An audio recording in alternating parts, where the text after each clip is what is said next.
Hello everyone. आज हम बात करेंगे कि क्या टेक्नोलॉजी के बिना भी हम आज के समय की कल्पना कर सकते हैं। आज हम देखेंगे कि टेक्नोलॉजी का क्या क्या यूज़ होता है। टेक्नोलॉजी का सबसे बड़ा जो यूज इस समय पैंडेमिक के समय, कोरोना के समय हम लोग को समझ आ रहा है वो है एजुकेशन में यूज़। कभी भी ऐसा भी समय हुआ करता था जब हमारे पेरेंट्स और टीचर्स रोका करते थे, यहाँ तक कि जब हम लोग स्कूल में थे तो जो बच्चे जो बच्चे अपने पास मोबाइल रखते थे उनको टीचर पनिश करते थे, तो वहाँ पर उन लोगों को पनिश किया जाता था उस समय। लेकिन आज के समय में जो टेक्नोलॉजी है उसका लोग कैसे यूज़ कर रहे हैं। कभी हमारे पेरेंट्स हमको मोबाइल का यूज़ करने के लिए रोका करते थे, लेकिन आज मोबाइल ही केवल एक साधन बचा रह गया है पढ़ाई के लिए। तो भले ही हम उसको पुराने समय में या फिर पहले कुछ समय में उसको हम यूज उसका न समझते हों, लेकिन आज के समय में पढ़ाई जो ऑनलाइन एजुकेशन जितना भी है उसको हमारा मोबाइल ही सपोर्ट कर रहा है। आज हमारे किड्स पढ़ पा रहे हैं तो वो मोबाइल की वजह से ही पढ़ पा रहे हैं।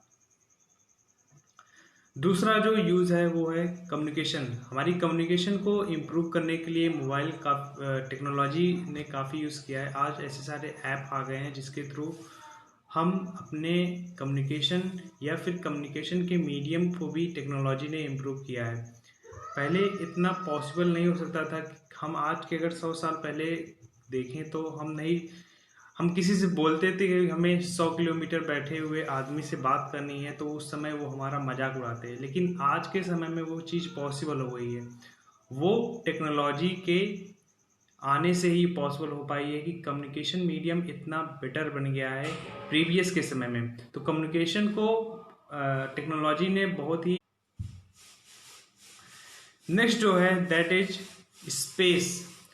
पहले क्या होता था, कुछ ऐसी जगहें होती हैं जहां पर आज के समय में साइंस भी नहीं पहुंच पाया है, चाहे वो नासा हो, चाहे इसरो हो, इंडियन स्पेस रिसर्च ऑर्गेनाइजेशन। जहां पर इंसान इजली नहीं पहुंच सकता वहां पर टेक्नोलॉजी ही हमें बता पाती है, या फिर वहां की जो खोज है वो टेक्नोलॉजी के माध्यम से हम कर पाते हैं।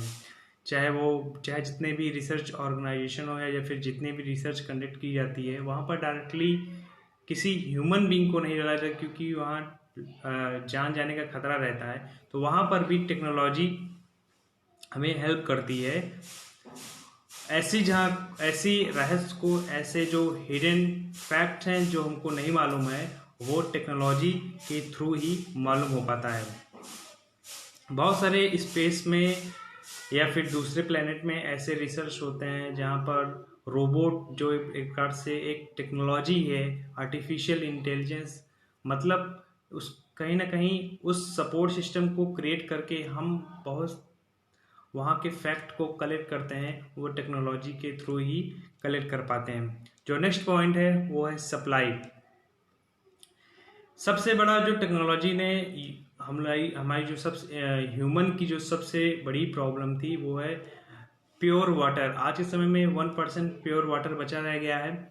और प्योर हमारे पास तो वाटर का बहुत बड़ा रिसोर्स है, बहुत बड़ा लेवल पे वाटर अवेलेबल है, लेकिन वो यूजेबल वाटर नहीं है, मतलब उसको हम यूज़ नहीं कर सकते।